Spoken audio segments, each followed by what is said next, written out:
Chaque année, la déforestation fait disparaître environ 13 millions d'hectares de forêts dans le monde. Les forêts équatoriales sont les plus menacées. Pourtant, tous les peuples qui les habitent revendiquent leur appartenance à cette nature et tous nourrissent la même inquiétude. Quel sera leur destin dans les prochaines décennies?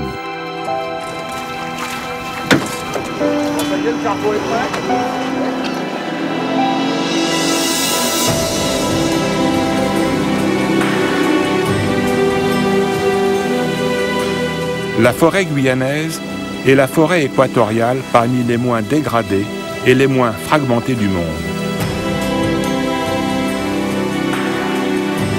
Mais de graves menaces planent désormais sur cet espace originel et sur ses habitants.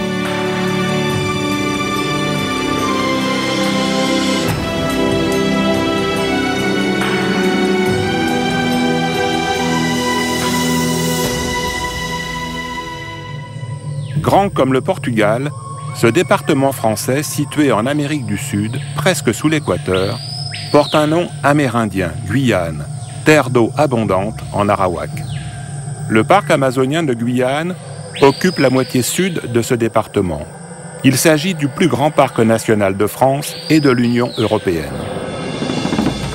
L'action de ce parc national ne concerne pas exclusivement la conservation des patrimoines naturels, mais aussi la valorisation des patrimoines culturels et le soutien au développement local, adapté au mode de vie des communautés d'habitants qui vivent sur son territoire et entretiennent des savoirs dont l'origine remonte à des millénaires.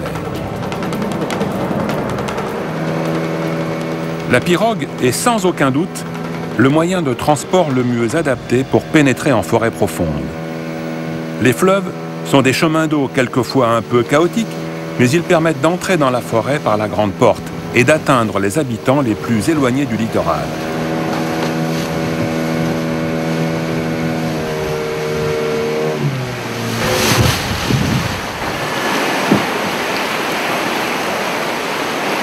Les agents du parc amazonien de Guyane, qui m'accompagnent et qui me guident dans le tréfonds de la forêt, sont en permanence sur le terrain.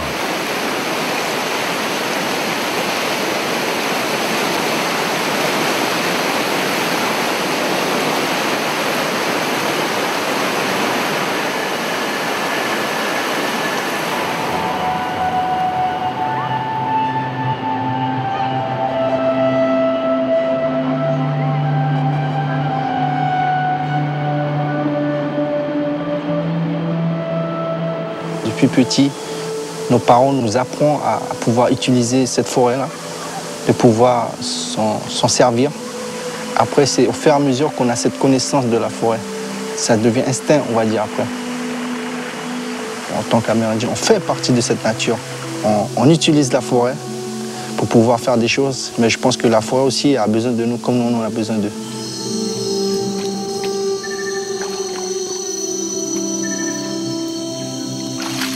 En observant jour après jour les habitants dans leurs occupations quotidiennes, j'ai pu vérifier une fois de plus que le geste fait partie de toutes les activités humaines et qu'il est le pendant du verbal. Parfois, comme nous le verrons, il le relègue totalement.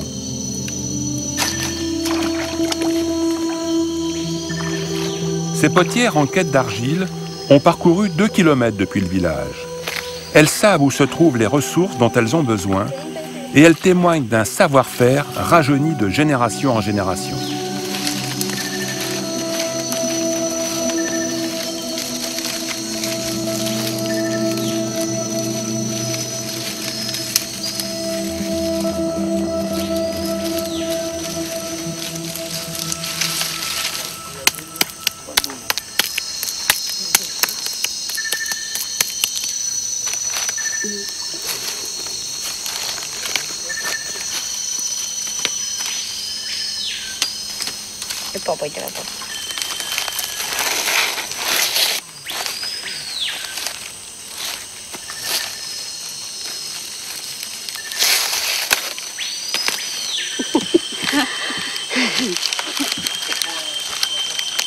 Quoi?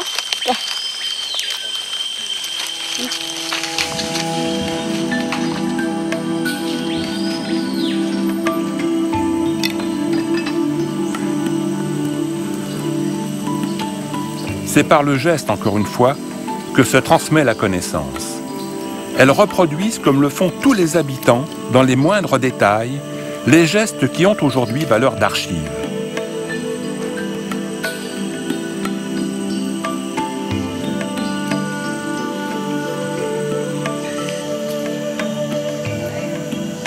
La facilité dont font preuve ces villageois pour répondre à leurs besoins exprime une culture qui a franchi les âges et repose entièrement, encore aujourd'hui, sur les ressources produites par la nature.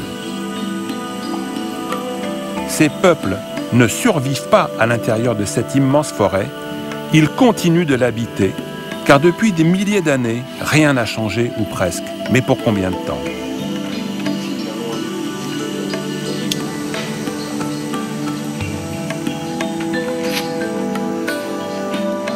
Tout en prélevant plantes et animaux depuis toujours pour survivre, se déplaçant de lieu en lieu, quelques années par-ci, quelques années par-là, ils ont toujours laissé le temps à la biodiversité de se reconstituer après leur passage.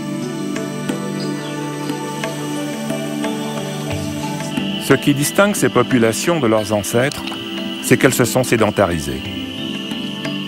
Elles occupent 10% du territoire du parc et elles représentent environ 12 000 personnes qui appartiennent à plusieurs ethnies. Au sud de Maripasoula, sur le fleuve Maroni, et au sud de Camopi, sur le fleuve Oyapock, se répartissent les Amérindiens. Au centre, Saül est un bourg créole. Et de retour sur le Maroni, à partir de Maripasoula vers le nord, le territoire est majoritairement Aloukou.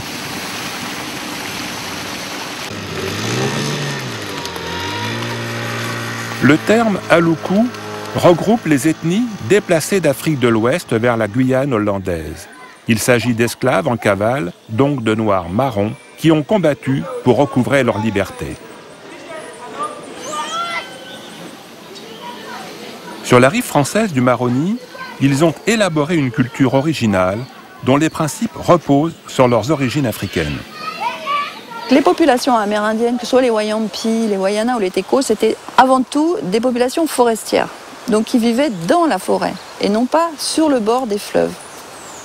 Lorsque les Wayana ont rencontré les Aloukou avaient cette technique déjà de fabrication de pirogues, certainement de l'Afrique, et ils leur ont transmis cette manière de creuser un tronc d'arbre et de fabriquer ces pirogues monoxyles, puisqu'autrefois les Wayana utilisaient des écorces pour traverser les rivières, mais vivaient en forêt. Et bien sûr, les Wayana ont beaucoup aussi apporté aux Aloukou. C'est vrai que trop souvent, on a tendance à les mettre en opposition, alors qu'en fait, c'est des peuples qui ont aussi forgé une partie de leur histoire ensemble. De très nombreuses criques forestières portent l'empreinte du passage des hommes. Ces polissoirs, résultat de leur travail, nous signalent que la notion de forêt vierge n'a rien de scientifique. On parle aujourd'hui de forêt à forte naturalité. Les plus anciennes traces identifiées en Guyane remontent à plus de 7000 ans. Les anciens n'étaient pas dupes. Ils savaient que d'autres, longtemps avant eux, avaient foulé le territoire et s'étaient frottés à la vie sauvage qui les entourait. Comme d'autres partout sur la planète, leurs croyances leur ont fourni des éléments de réponse à leur présence au cœur de cette nature luxuriante.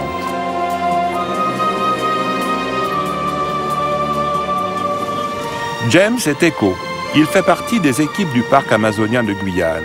Il connaît très bien la forêt et les moindres remous du fleuve, mais pas seulement. Le Wirakara, le dieu de Téko, le dieu suprême de Téko, a créé la forêt, les animaux et tout ça. Mais l'âme, le Wirakara l'a créé pour gérer la forêt et les animaux qui sont là, quoi.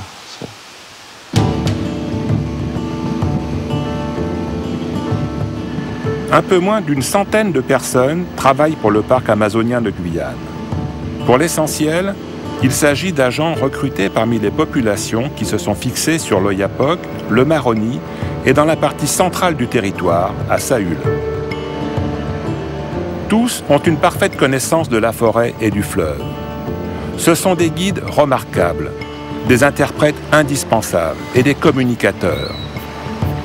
Ils sont en première ligne partout où il y a débat sur des thèmes chers au parc national, comme ceux relatifs à la conservation de la biodiversité au sein de laquelle vivent des milliers de personnes. La conservation de la biodiversité, c'est un enjeu majeur pour le parc amazonien de la Guyane, mais ça revêt un sens particulier dans le cas du parc amazonien, puisqu'en fait, cette biodiversité, elle résulte à la fois de facteurs naturels, le climat, le relief, l'hydrologie, mais également de facteurs humains. En effet, cette forêt primaire, elle est parcourue par les populations, et ces populations, par leur mode de vie, ont contribué aussi à façonner les paysages et façonner cette biodiversité. Donc, pour le parc amazonien, ce qui est important, c'est de connaître cette biodiversité, mais c'est aussi de connaître les usages et les pratiques qui conduisent à influencer cette biodiversité et à la façonner.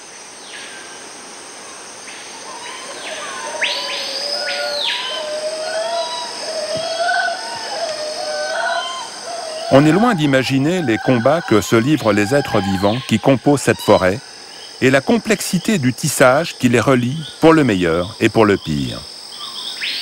Ici, chaque acteur est en sursis. Pour survivre, il doit établir des relations avec ceux qui l'entourent. Nous savons aujourd'hui que ces rapports engendrent des phénomènes d'interdépendance. Dans cette nature luxuriante que l'on nomme officiellement pour la première fois en 1988 biodiversité, les êtres les plus étranges, les formes les plus harmonieuses, les parfums les plus complexes, les sons les plus surprenants et les compositions paysagères résultent d'une très longue évolution qui se poursuit imperceptiblement aujourd'hui sous nos yeux.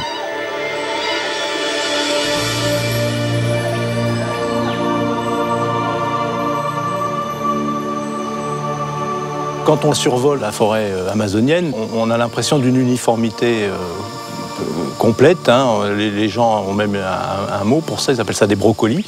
Et en fait, quand on zoome un peu plus, on s'aperçoit que cette forêt, elle n'est pas du tout uniforme, elle est extrêmement différente. C'est-à-dire que tous les arbres les uns à côté des autres sont des espèces différentes. Si on prend deux parties de la Guyane et qu'on analyse des parcelles de forêt, on se rend compte que la composition n'est pas du tout la même, qu'il y a relativement peu d'espèces en commun entre ces deux parcelles distantes de quelques dizaines de kilomètres. C'est-à-dire que la caractéristique, c'est une diversité énorme. Si on prend 1 hectare de cette forêt, on a 2 fois plus d'espèces que dans toute l'Europe.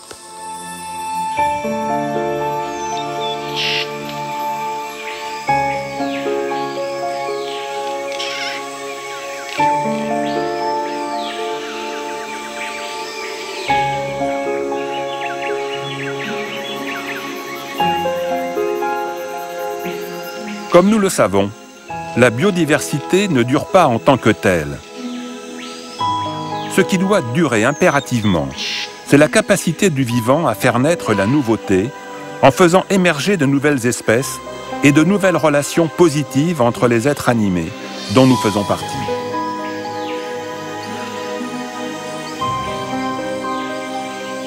Il faut considérer la forêt comme quelque chose en épaisseur. Il n'y a pas qu'une seule couche, il n'y a pas que la couche de canopée du haut et puis le sol.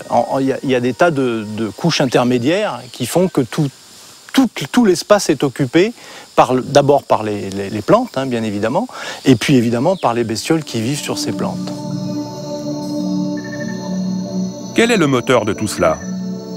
Trait d'union entre le soleil et les êtres vivants, la lumière est le cordon ombilical qui relie la biosphère au soleil.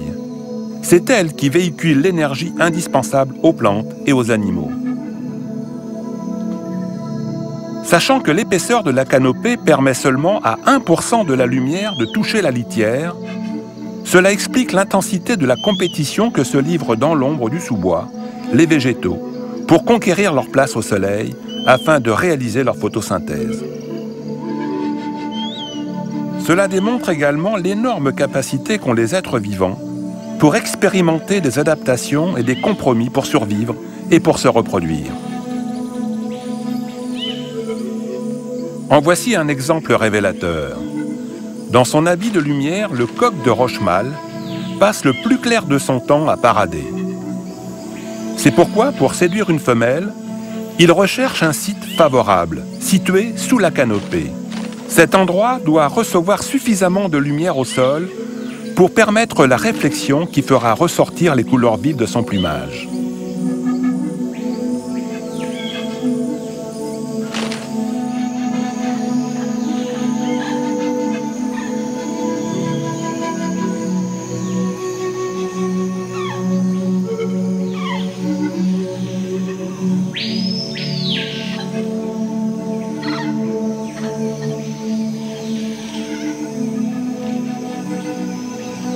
Autre exemple, les animaux inféodés à la canopée ne descendent jamais sur le sol, pourtant ils agissent sur la litière. Ils sont forcément amenés à soulager leurs intestins. La litière reçoit donc des matières fécales, dont certaines contiennent de très nombreuses graines non digérées. D'ailleurs, le passage dans un tube digestif favorise leur germination.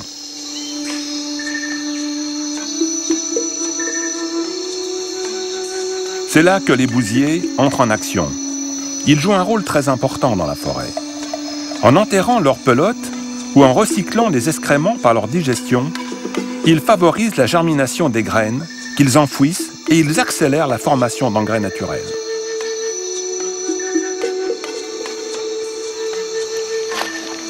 C'est donc sur des sols enrichis de cette manière que les anciens récoltaient des centaines de plantes sauvages qui avaient tout un usage, soit médical, soit alimentaire.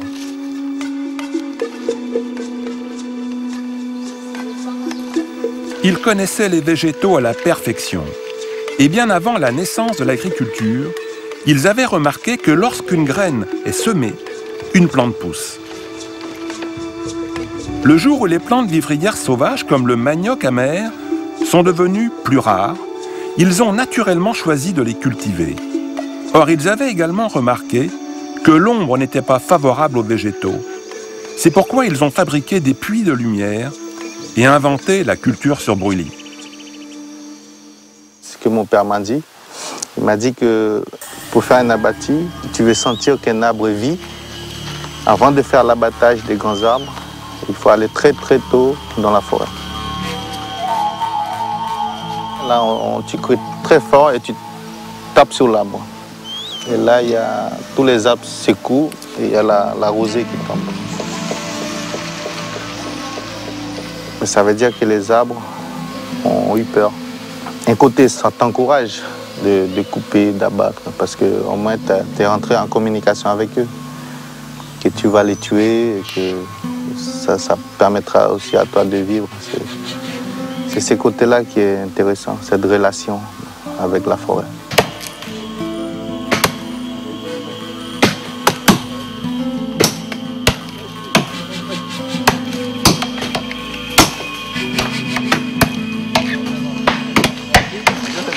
Le lieu de l'abattis est déterminé en fonction de son accès par rapport au fleuve et au village, mais aussi en lien avec les traditions.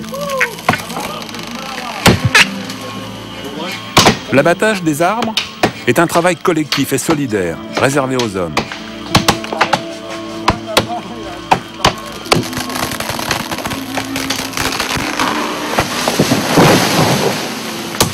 Tous les ans, au seuil de la saison sèche, environ un demi-hectare de forêt est abattu par famille.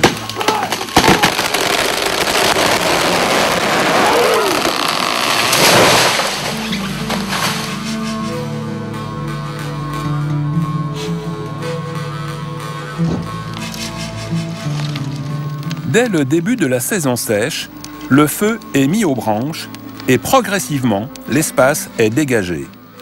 Viendra ensuite le retour annoncé des premières pluies. C'est à ce moment que débutent les plantations principalement orchestrées par les femmes.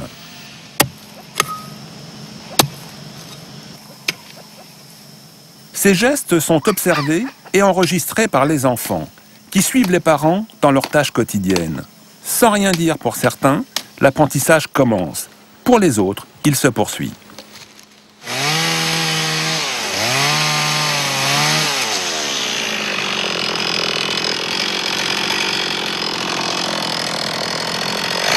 Pour les enfants, c'est important de faire l'abattis. Je vais montrer comment je fais l'abattis et comment je travaille.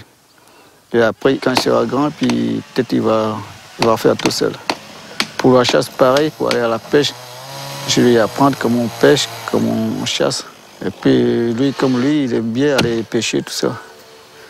Il n'arrête pas de me demander, papa, est-ce qu'on peut aller à la pêche, tout ça. Comme lui aussi, il est à l'école. Je lui ai dit, il ne faut pas que tu manques l'école, tout ça.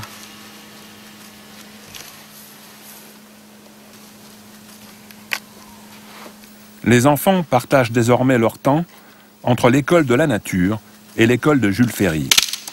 Mais beaucoup d'entre eux savent déjà que les racines tubercules de l'igname sont plantées dans la cendre encore tiède, alors que le manioc se cultive à partir de repiquages de segments d'une trentaine de centimètres de longueur.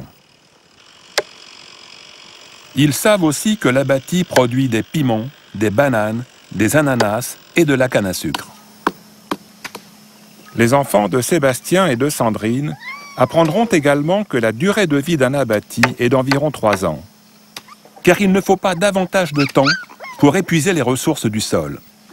Dès qu'ils auront tourné le dos, la nature reprendra ses droits et refermera cette écorchure à l'échelle de la forêt.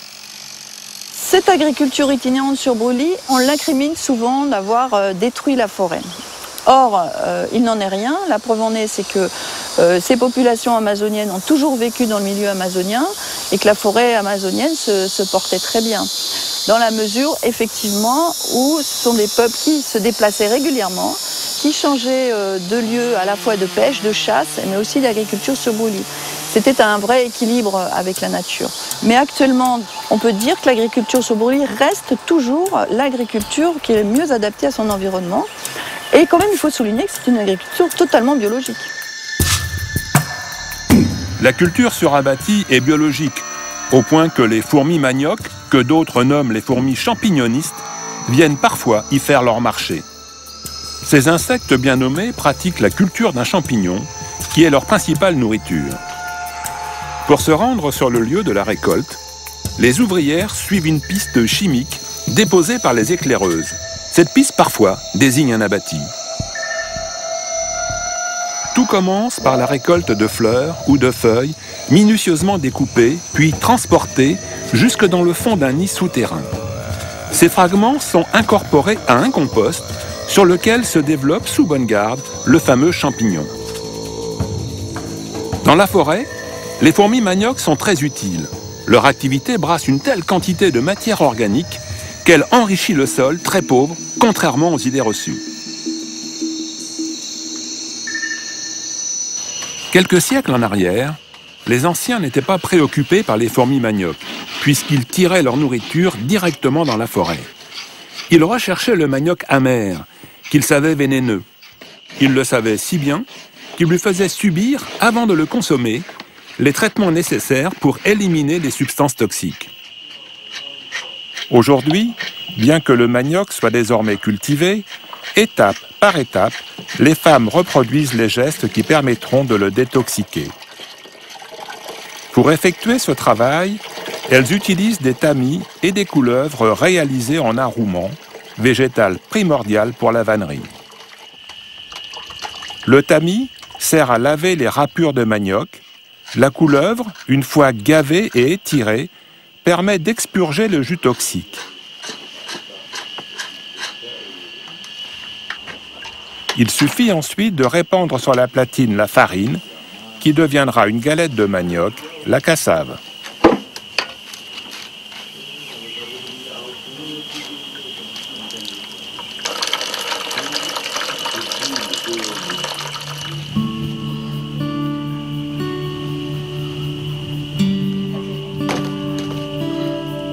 Il est facile de constater que les enfants sont beaucoup moins présents dans les villages, près de leur famille. Certains sont au collège, d'autres beaucoup plus loin, dans les lycées, et ne reviennent que pendant les vacances. Que deviendront dans l'avenir ces savoir-faire transmis de génération en génération qui continuent d'apporter des réponses efficaces aux besoins vitaux des habitants de la forêt?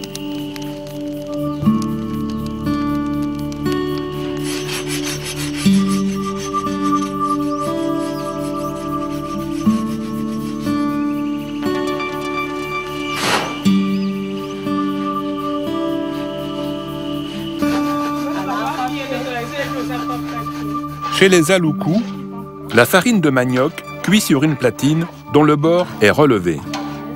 À l'inverse de la pratique amérindienne, les femmes agitent la farine de manioc sans interruption pendant tout le temps nécessaire à sa cuisson pour obtenir une semoule, le fameux couac.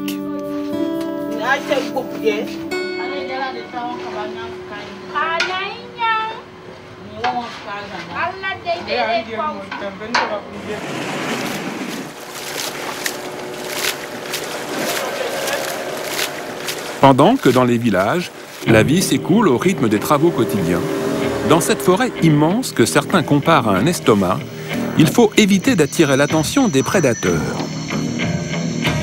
La lenteur, mieux l'immobilité, deviennent des qualités, mais cela ne suffit pas toujours. L'homochromie et le mimétisme font partie des stratégies évolutives qui permettent de se dissimuler dans le décor. Le parfait camouflage consiste à imiter des objets inanimés de l'environnement direct.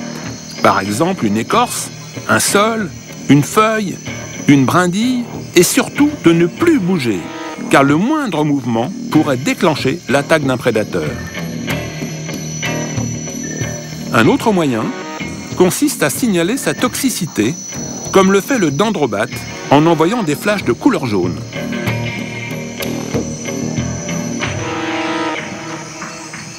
Quand vous rentrez dans la forêt, vous avez l'impression d'entrer pour moi, dans un paradis où tu es en harmonie avec la nature.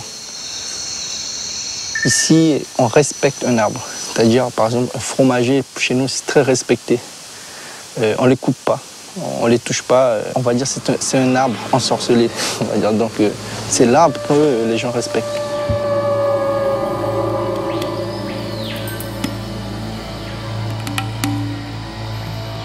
Évidemment, dans ce contexte environnemental, les arbres tiennent la première place. Ils représentent une réalité corporelle bien vivante avec qui les habitants de la forêt sont en relation.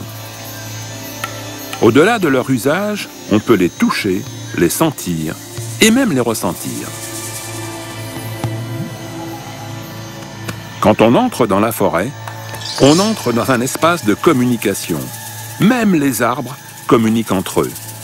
Ils utilisent des codes. Ils s'attirent ou se repoussent. Ils s'associent ou se défont. Chaque arbre est un nœud du filet que représente la forêt. Autant que les branches, les racines assurent la connexion des arbres entre eux. Les houppiers, exposés au rayonnement solaire, évaporent des centaines, voire des milliers de litres d'eau par jour. Les arbres sont donc des climatiseurs, sans lesquels l'Amazonie deviendrait un désert et serait invivable pour les êtres humains. Le principal danger pour ceux qui se déplacent en forêt n'est pas lié aux serpents et à d'autres bêtes féroces. Le risque majeur pour celui qui passe ou demeure sous la canopée est d'être victime d'une branche qui se décroche ou d'un arbre qui se déracine. Toute personne amenée à se déplacer en forêt doit être consciente de ce danger. C'est notamment le cas des équipes de scientifiques qui parcourent la forêt pour en découvrir les secrets. Ils savent que la charge que représentent les plantes épiphytes qui se développent sur les branches est inimaginable. Sur certains émergents, des jardins suspendus composés de broméliacées, d'orchidées, d'aracées et de fougères peuvent représenter plusieurs tonnes. Le danger est à son maximum en saison des pluies, car les plantes et l'humus qu'elles contiennent entre leurs racines se gorgent d'eau. Les plantes épiphytes occupent tous les étages de la forêt. Les feuilles sont elles-mêmes colonisées. Pendant plusieurs mois, des scientifiques se sont relayés sur le mont Itoupé. Qu'est-ce qui justifie un tel déplacement dans le tréfonds de la forêt? Avec ses 830 mètres d'altitude, le mont Itoupé est par sa hauteur le deuxième massif de Guyane. Le site étant le plus souvent noyé dans les nuages, sa biodiversité a survécu aux périodes d'assèchement qui se sont succédées en Amazonie pendant des dizaines de milliers d'années. Pour cette raison, le mont Itoupé est considéré par les scientifiques comme un conservatoire biologique naturel. En fonction de l'orientation des versants, l'étude de sa flore et de sa faune donne accès à des informations qui permettent de mieux comprendre comment évoluent et se répartissent les êtres vivants qui participent à la biodiversité. Voilà Arciella sp. Pour l'instant, la seule espèce de ce genre qui a été décrite vient du Suriname. Cette espèce ici du mont Itoupé est probablement une nouvelle espèce. C'est un tout petit poisson. La taille adulte est celle-ci. Ce sont des poissons de la famille des Loricaridae qui sont donc caractérisés par une ventouse autour de la bouche qui leur permet vraiment de s'accrocher aux rochers et résister au courant. Et également par ces plaques osseuses qui leur recouvrent le corps.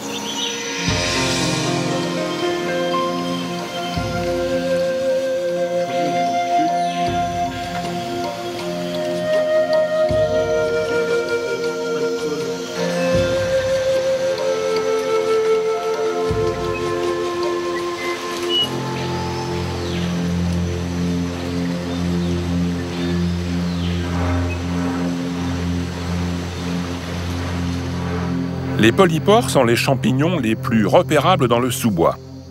Après avoir parasité les troncs d'arbres, ils poursuivent au sol leur activité de décomposeurs. Seuls leurs organes reproductifs en forme de console sont visibles, tandis que les parties végétatives, le mycélium, s'enfoncent profondément dans le bois pour en prélever les composants. Les champignons illustrent parfaitement cette loi. La matière n'est ni créée, ni détruite, elle est tout simplement recyclée. Dans les recoins les plus sombres de la forêt, défavorables aux plantes, les champignons prospèrent. En contribuant à la décomposition organique, les champignons ouvrent le chemin à d'autres recycleurs et ils améliorent la qualité du sol. Le miroir sombre des criques forestières est caractéristique de la forêt amazonienne. Il est dû à la très forte concentration dans l'eau d'acide humique provenant de la décomposition des matières organiques produites par la forêt. Contrairement aux apparences, l'eau noire des rivières et des criques de Guyane et plus largement d'Amazonie est d'excellente qualité. Il est possible de la boire et de l'utiliser pour la cuisine. C'est pourquoi, autrefois, de nombreuses familles amérindiennes vivaient sur les rives des criques forestières.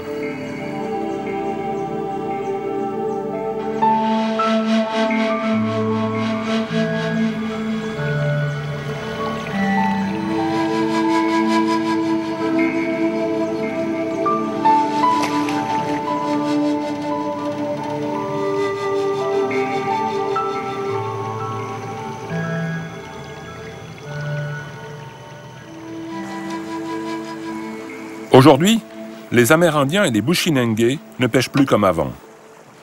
Comme le pratique Sébastien depuis longtemps, l'utilisation du filet ou d'un épervier se généralise de plus en plus. Autrefois, les habitants pêchaient à la ligne et à l'arc.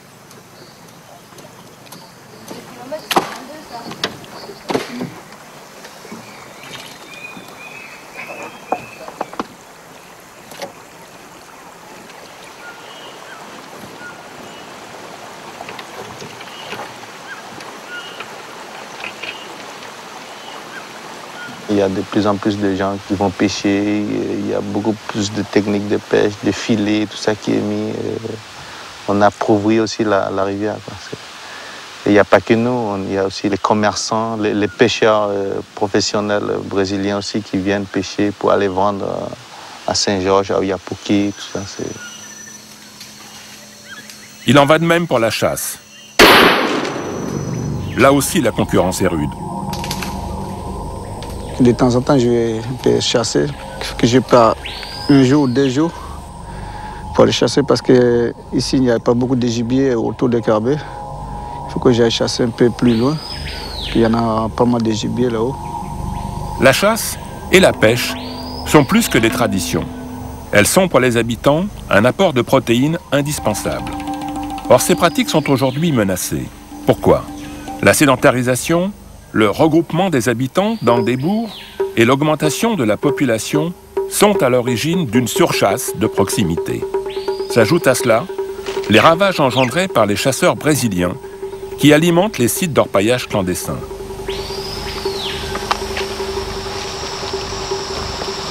Nous sommes sur un sentier utilisé par les orpailleurs qui n'est pas visible. C'est un sentier qui est légèrement ouvert, qui tourne de telle façon à ce qu'il ne soit pas visible de l'extérieur, notamment du fleuve. Quand on le voit ici, on a le sentiment que ce sentier il n'est pas utilisé. Et nous allons faire 200 mètres et on va tomber sur un layon très ouvert où il est très facile de passer et surtout d'apporter de la marchandise. Et il y a des signes inscrits sur les arbres où les orpailleurs laissent la marchandise, le carburant et les vivres qui sont indispensables aux Garines Perros. Bon, voilà, c'est de la marque qu'ils ont fait sur l'arbre. C'est juste pour le rendez-vous qu'ils ont fait ici. C'est pour déposer le matériel ici, en cas où les gens viennent de la forêt. Ils ont juste fait un point ici pour leur rendez-vous.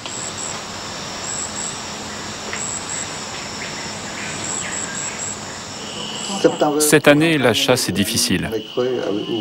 Il y a de moins en moins de gibier dans la forêt et surtout autour du village.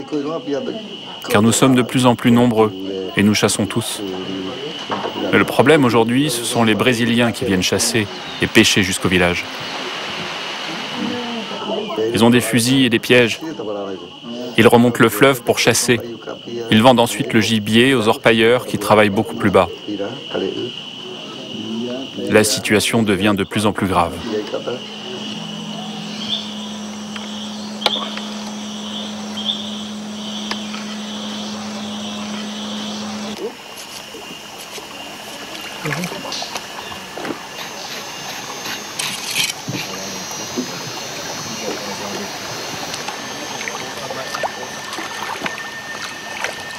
Sans réfrigérateur et sans congélateur, la pratique du boucanage est la seule méthode de conservation de la viande et du poisson vraiment efficace.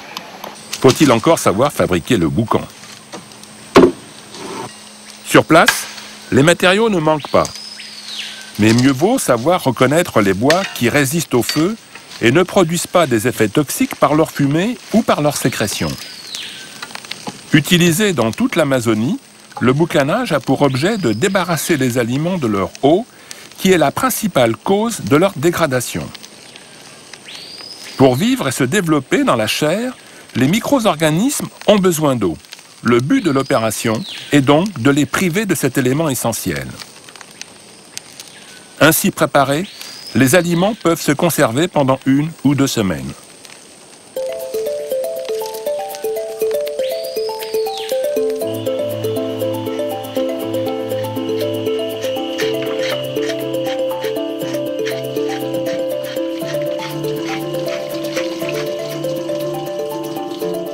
Pour enrayer la raréfaction du gibier, qui est déjà réelle près des gros villages, le parc amazonien de Guyane, en concertation avec les autorités coutumières, les chasseurs, le CNRS et l'Office national de la chasse et de la faune sauvage, réalise des études qui permettront à court terme d'évaluer espèce par espèce le potentiel du gibier et sa capacité de reproduction. L'enjeu est de pérenniser la chasse vivrière en gérant le stock de gibier.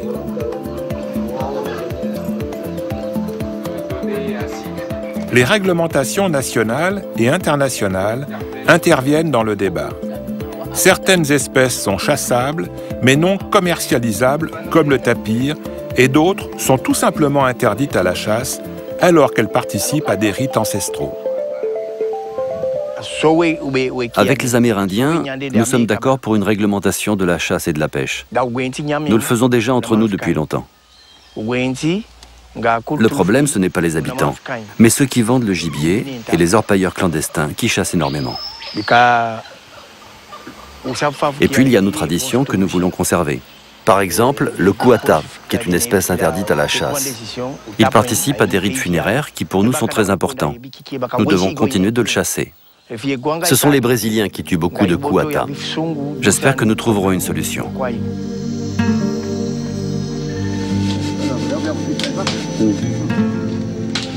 La biodiversité est comme un château de cartes. Son équilibre tient un souffle. Les habitants l'ont bien compris, et certains, comme les Wayampi, transmettent ces connaissances lors de grands chants dansés. Ici, les chants associés à ce rite sont une leçon d'écologie sur le pacu. Ils évoquent les interactions de ce poisson avec son milieu naturel, sa biologie, le cycle de l'eau, ses relations avec les hommes, etc. C'est une façon de transmettre les connaissances et les techniques d'un peuple intimement lié au fleuve et à la forêt. Tous les accessoires de cette danse sont puisés dans la nature.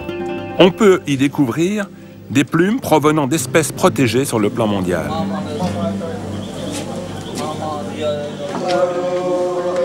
À l'origine, dans les parcs nationaux, certains voulaient préserver la culture et d'autres ont préféré vraiment privilégier la protection de la nature. Maintenant, la loi de 2006 nous impose justement de concilier la préservation des patrimoines naturels et culturels conjointement. Quelque part, c'est quand même un exercice de style très difficile, mais de toute façon, je pense qu'on n'a pas le choix. Je veux dire, l'homme fait partie de la nature.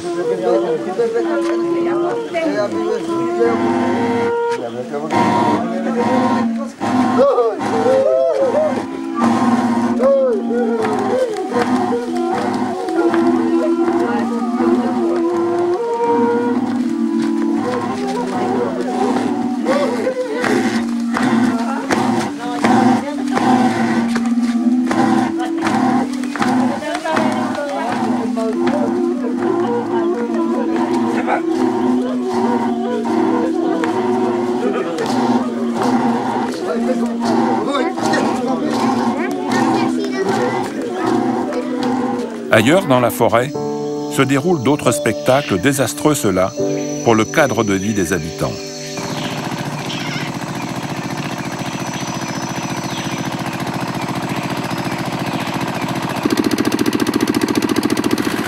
Depuis le début des années 1990, se développe une ruée vers l'or sans précédent au cœur de la Guyane. Le parc amazonien de Guyane n'est pas épargné. Les zones de vie des habitants sont durement impactées par la présence d'une multitude de chantiers d'orpaillage clandestins, parfois constitués de plusieurs centaines de garimperos. Cette proximité engendre de nombreux problèmes sanitaires, de dégradation des écosystèmes et d'insécurité. La forte turbidité de l'eau engendre deux choses. Premièrement, une atrophie du milieu, puisque plus il y a de matière en suspension et plus on va remuer le sol, moins il y aura d'oxygène disponible pour les poissons et pour les invertébrés. Et donc, moins ces poissons vont pouvoir respirer, se nourrir. Et donc, en fait, il y a une raréfaction du poisson dans ces cours d'eau. Et puis, il y a une deuxième chose, c'est lorsque la turbidité importante est liée à des activités d'orpaillage illégales, il y a aussi du mercure qu'on va retrouver dans l'eau. Et c'est problématique puisque les poissons vont se nourrir de sédiments, de biofilms, etc. qui sont contaminés par ce mercure. Et puis les populations, par la suite, vont ingérer ces poissons et parfois même boire l'eau puisqu'elles n'ont pas d'autre choix que de boire l'eau de cette rivière.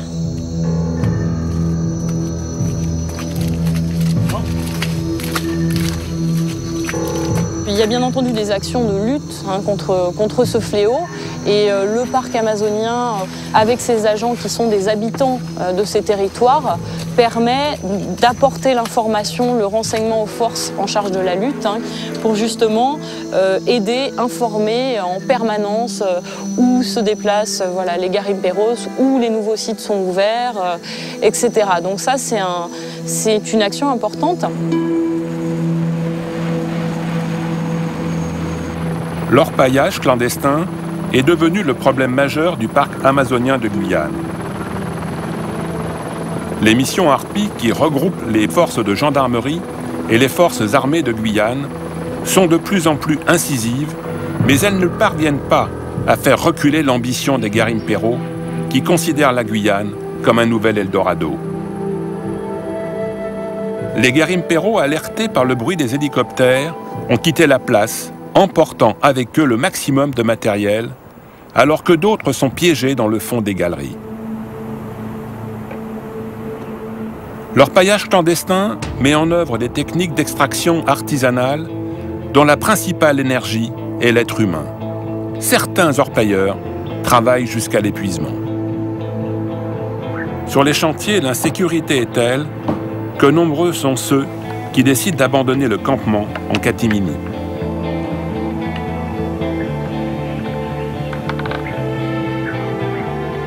À l'occasion de chacune des missions, les structures des chantiers sont anéanties et le matériel est détruit. Le but étant d'épuiser les ressources des guerimperos et les décourager pour les contraindre à quitter la place.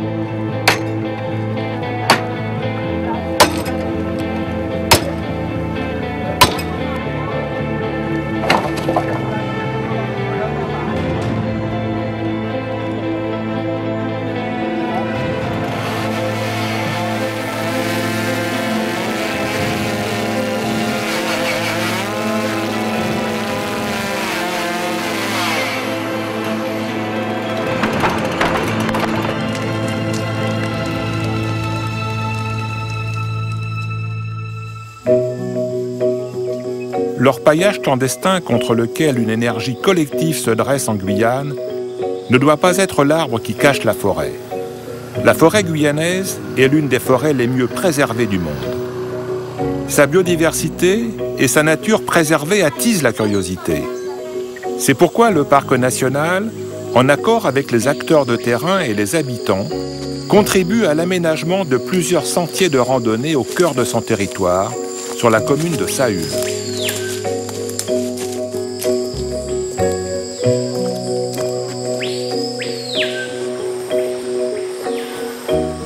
Ces parcours en forêt profonde, dans l'une des régions les plus riches en biodiversité de Guyane, sont proposés aux amoureux de la nature. Ici, pas de risque de se perdre et l'hébergement est garanti.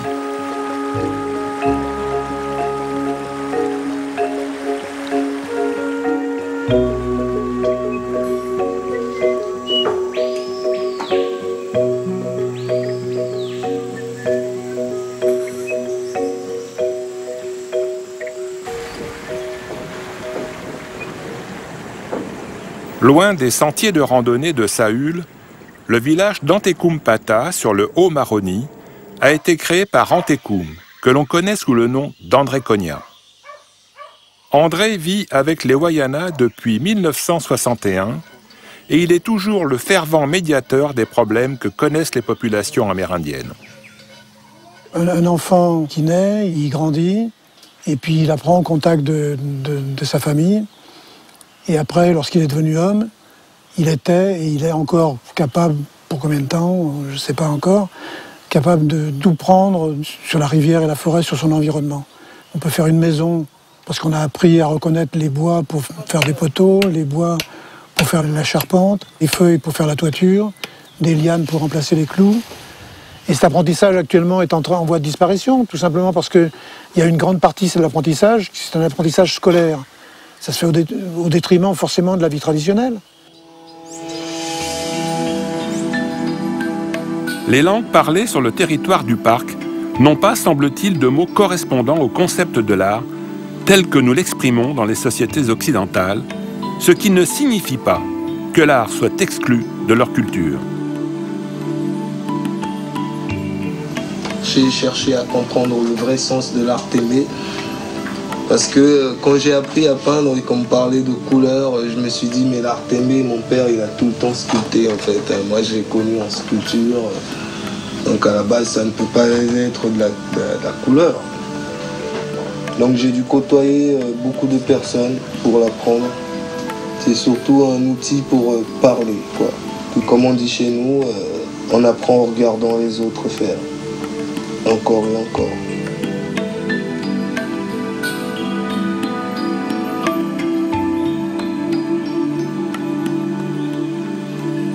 La flèche est le symbole d'un savoir-faire qui échappe petit à petit aux habitants.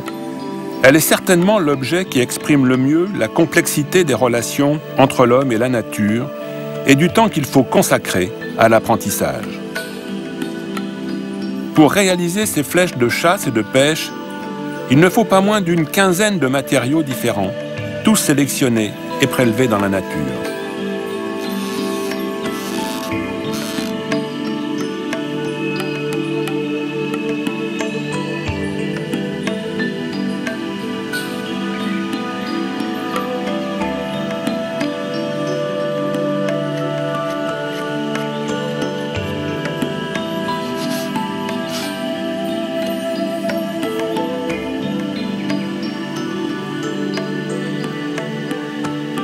la précision des gestes et la diversité des matériaux utiles à leur réalisation montrent, si cela était encore nécessaire, la sophistication dont font preuve ces créateurs dans l'expression de leur art.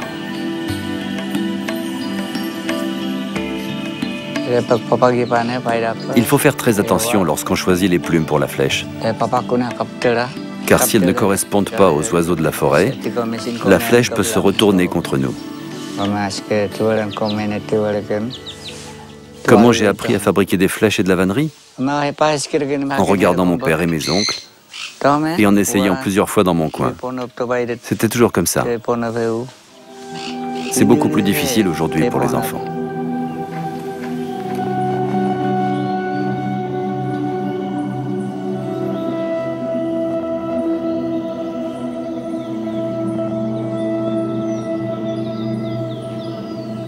Depuis l'origine de l'humanité, le spectacle de la nature nous a obligés à réfléchir. Et c'est pour cette raison que chaque culture, chaque société a construit sa propre vision de la nature et les moyens d'exprimer les relations qu'elle entretient avec elle. Aujourd'hui, des objets non conçus comme de l'art sont considérés comme des œuvres artistiques. C'est notamment le cas du ciel de Case, inspiré de la nature, qui assure paix et sérénité dès que l'on entre sous le Tukushipan.